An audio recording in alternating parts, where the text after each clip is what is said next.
may cause you to simply feel faded. You were 22. Reward out for the capture of Mr. Garcia. Get up, motherfucker! Get up! All right.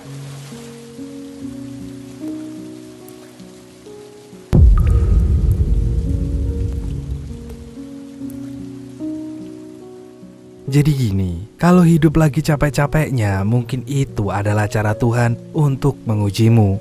Tapi tenang aja, karena nanti Tuhan bakal menggantinya dengan bentuk kebahagiaan. Dan ingat bahwa kebahagiaan itu adalah salah satu rezeki yang perlu kamu syukuri. Karena sebaik-baiknya rezeki adalah yang diberikan Tuhan untukmu. Jadi tetap semangat buat kamu yang lagi berjuang. Selamat nonton dan selamat beristirahat.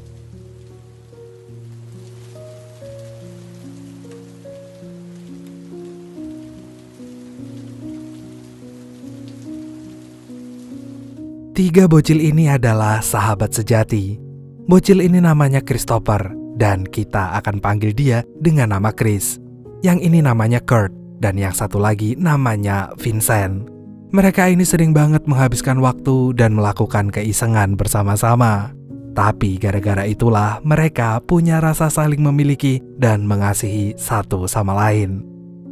Kita akan melompat ke 30 tahun kemudian. Mereka masih menjalin persahabatan dengan erat. Vincent kini tinggal bersama Chris karena ia adalah pejuang dolar dengan menjadi pekerja serabutan. Vincent kadang-kadang menjadi pengantar pizza dan di lain waktu ia menjadi sales yang menawarkan barang dari rumah ke rumah. Namun pekerjaan ini tuh nggak mudah karena Vincent sering diremehkan oleh calon pembelinya. The vacuum works, so they say. Chris juga tidak berbeda jauh, bengkelnya pun sepi, rumah tangganya juga sedang berada di ambang kehancuran. Dan sementara itu teman mereka yang bernama Kurt justru menjadi yang paling enak hidupnya karena dia bekerja di sebuah perusahaan milik mertuanya. Tapi sebenarnya dia nggak seberuntung itu karena dia juga punya beban kerja yang tinggi. Istri dan mertuanya juga menaruh ekspektasi yang sangat tinggi padanya.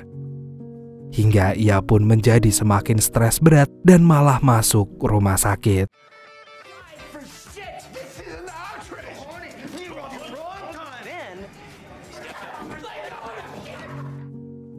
Siang ini, Rick, teman sekolah mereka, memberi kabar pada Vincent dan Chris kalau Kurt masuk rumah sakit.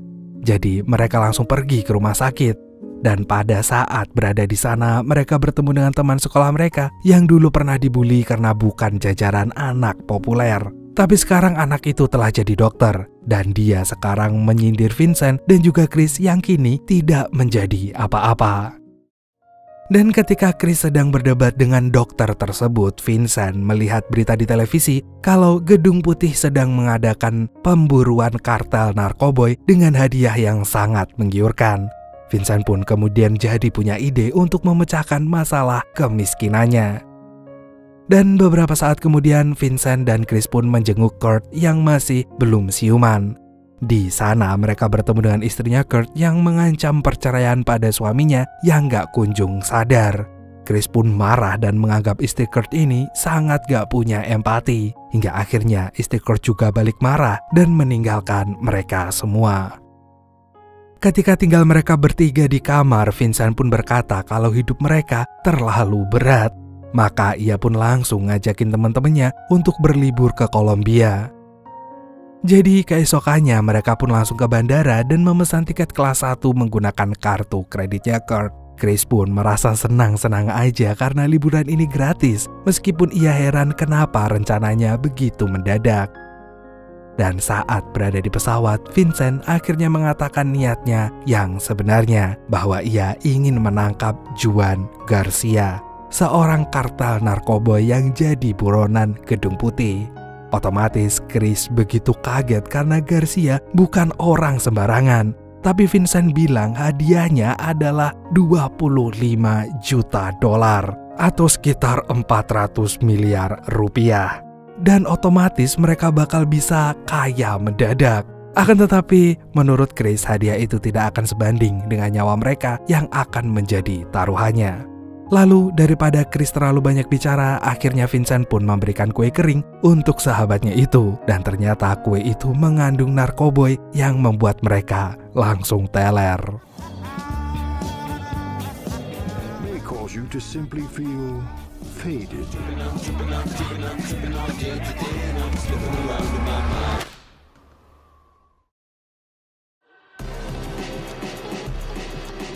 South America. We should be very... Setelah beberapa jam perjalanan, akhirnya mereka pun sampai di tujuan. Namun ternyata tempat ini nggak seperti yang mereka bayangkan. Meskipun begitu, Vincent dan Chris harus segera mencari penginapan untuk beristirahat. Dan beberapa saat kemudian mereka pun mendatangi penginapan yang resepsionisnya tidak bisa berbahasa Inggris. Keduanya jadi salah paham sampai penjaga resepsionis itu kabur ketakutan. ¿Qué necesitas? Solo tenemos una. I don't know, bro. Shit, that's it. Like Escobar, you get it? Yeah. Vincent dan Chris pun jadi heran. Tapi nggak lama kemudian datanglah seorang penjaga lain yang tiba-tiba menodongkan senjata api.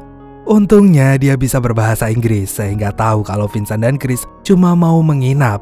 Sayangnya karena keterbatasan kamar, mereka terpaksa menginap sekabar bertiga. Setelah berada di kamar, Kurt akhirnya sadar, tapi tahu-tahu ia ditelepon istrinya karena menggugat cerai. Kurt pun langsung merasa sedih, dan kedua temannya itu berusaha menghiburnya. Fucking hug him. Fuck you hugging ripples and the blanket. I should use a jacket. I think a drink is in order for you. Jadi malamnya Vincent baru mengatakan semua rencananya pada Kurt. Dan sama seperti Chris, Kurt bisa merasakan terkejut karena rencana itu terlalu berbahaya. Tapi Kurt tidak bisa menolak rencana itu karena sekarang ia juga miskin seperti dua sahabatnya. Mereka pun akhirnya memutuskan untuk bersenang-senang di Kolombia dan menikmati waktu sebelum menangkap Garcia. We go back to LA like this broke? What do we got? Nuts, so the squirrel can climb up the tree and nibble on him. Fuck it. And fuck that bitch.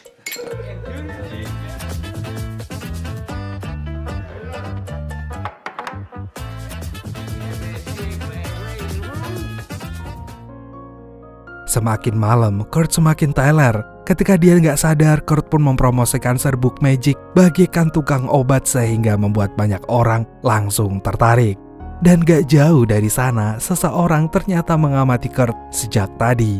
Ia tertarik pada laki-laki itu karena merupakan orang Amerika, kemudian langsung membawanya pergi. Such a man that should be treated like this is cussing your fate.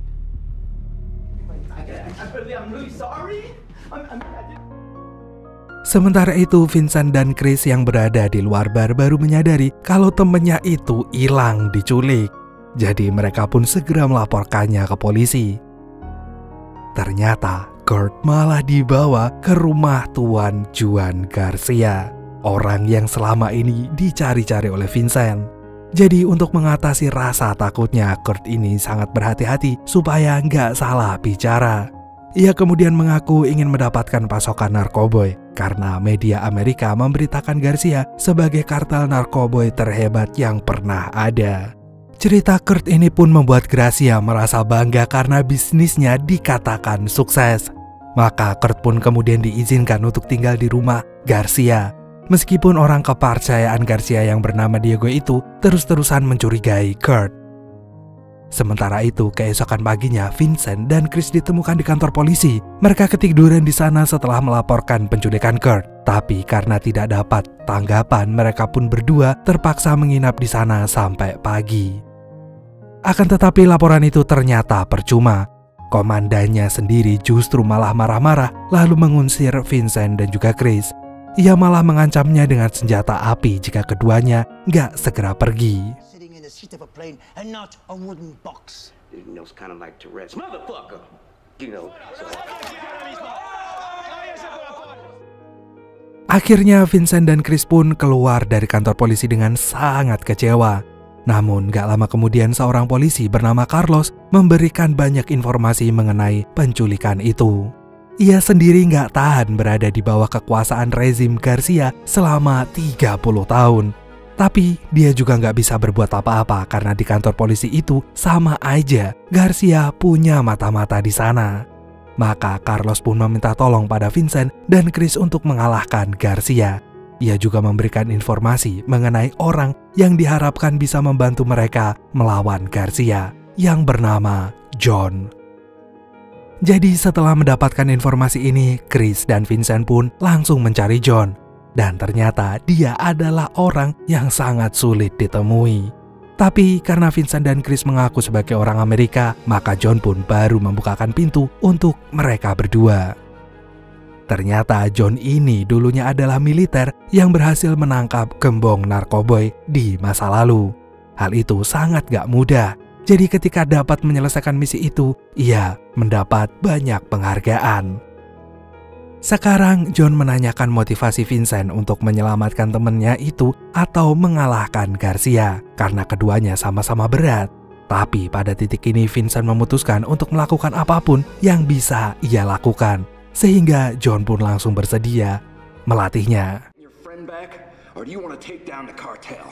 Look, man. I will train you. Because once you go into this thing, there is no turning back. Dan tanpa diduga latihan militer itu sangatlah keras. Vincent dan Chris yang pada dasarnya cuma warga sipil merasa ini semua terlalu melelahkan. Namun John terus memberikan motivasi pada mereka supaya bisa menyelesaikan misinya. Dibutuhkan ketekunan dan kebulatan tekad untuk melakukan perlawanan terhadap Garcia. Karena dia adalah orang terkuat di Kolombia. Alright, let's go over here. Yes, sir.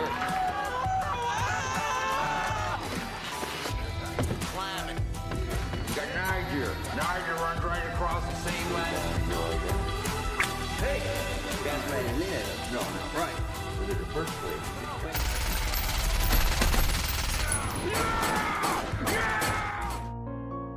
Sementara itu, Kurt yang semakin dekat dengan Garcia lama-lama malah ketakutan. Garcia yang punya banyak informasi tentangnya kini ngajakin bekerja sama. Kurt sebenarnya ingin menolak secara halus. Ia berkata udah punya istri dan juga punya pekerjaan. Namun Garcia justru sudah tahu kalau Kurt baru aja dipecat sekaligus digugat cerai sama istrinya. Jadi dengan informasi yang telah diperoleh oleh Garcia itu, Kurt gak bisa menghindar lagi karena ia yakin Garcia tidak mau melepaskannya hidup-hidup. Maka dengan seluruh tekanan itu, Kurt merasa ketakutan. Apalagi ia tahu kalau Diego selalu mengawasinya.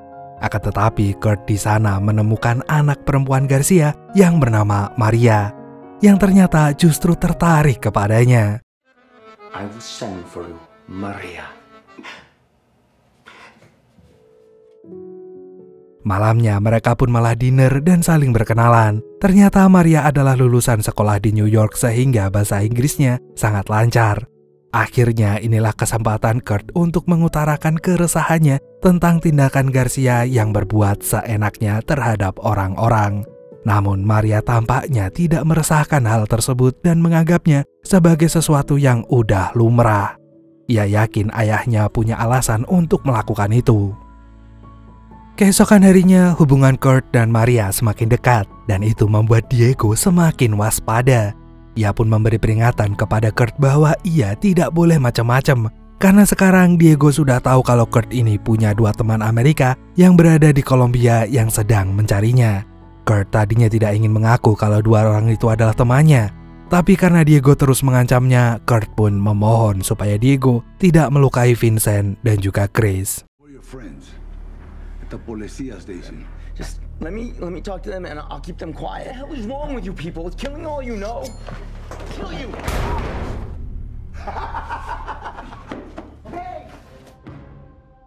Sementara itu, Vincent dan Chris semakin mahir menggunakan senjata maupun bela diri. Maka John pun merasa percaya diri untuk ngajakin Vincent dan juga Chris bertarung bersamanya.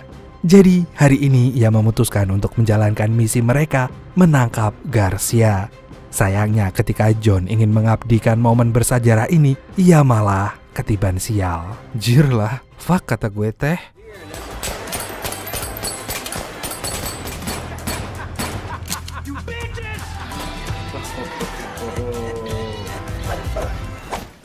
It is my honor.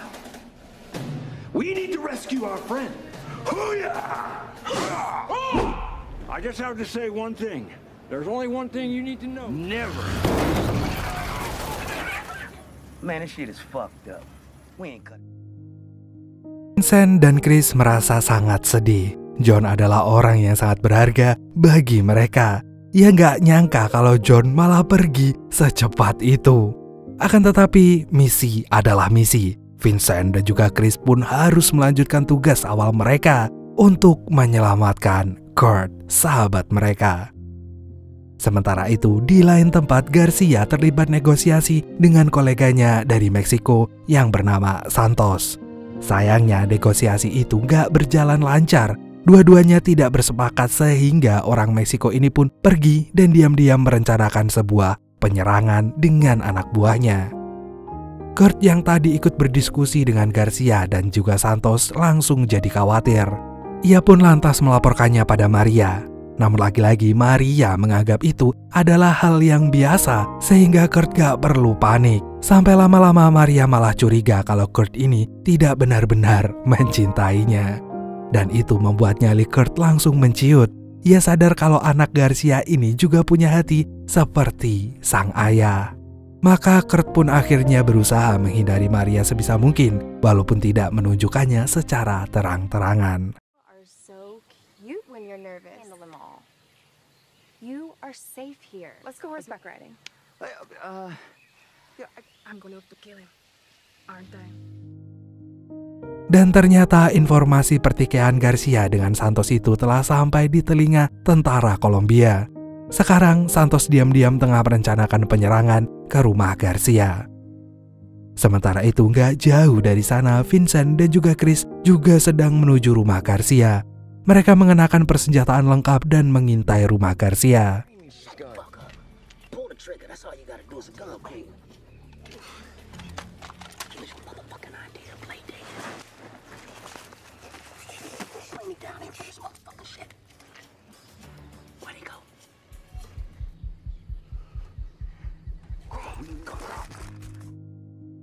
Kemudian dari kejauhan Kurt mengamati area luar rumah Garcia yang udah dikepung oleh banyak orang.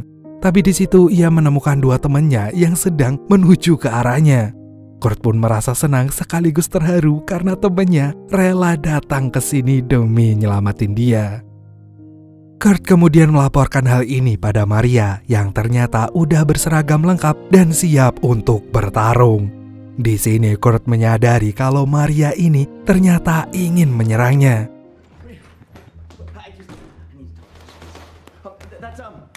That's a Mexican cartel. My friends are here. All right, come with us. I'll protect you.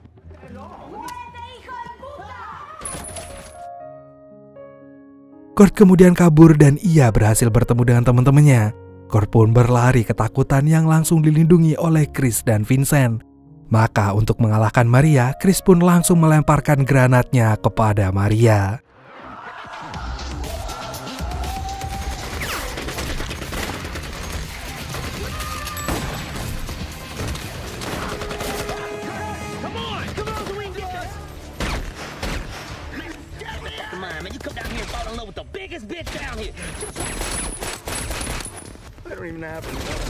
You're not gonna hurt her, right? I'm a being the bitch in a great.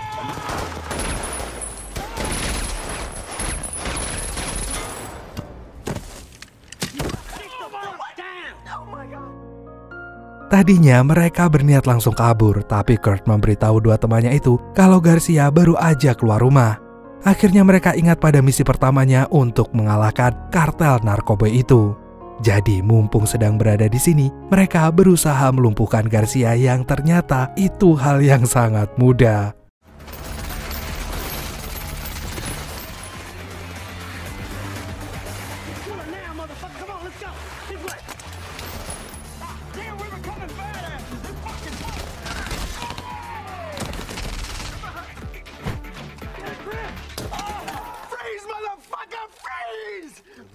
Most wanted criminal. I'm not even sure there's anybody home. An ambulance, man. Hey, man, get in the back, man. Here. I got it. Don't put it in my pocket. I'm gonna fuck it later. Dan setelah kejadian itu, Kurt akhirnya malah jadi Carter narkoboy yang sukses. Dia menggunakan sebagian besar keuntungannya untuk membangun sekolah di Meksiko dan Kolombia. Sementara itu, Vincent dan Chris menikmati 25 juta dolarnya di rumah barunya. Dan ini merupakan hasil yang setimpal karena mereka berdua telah mengorbankan tenaga dan waktunya untuk menangkap musuh besar negara.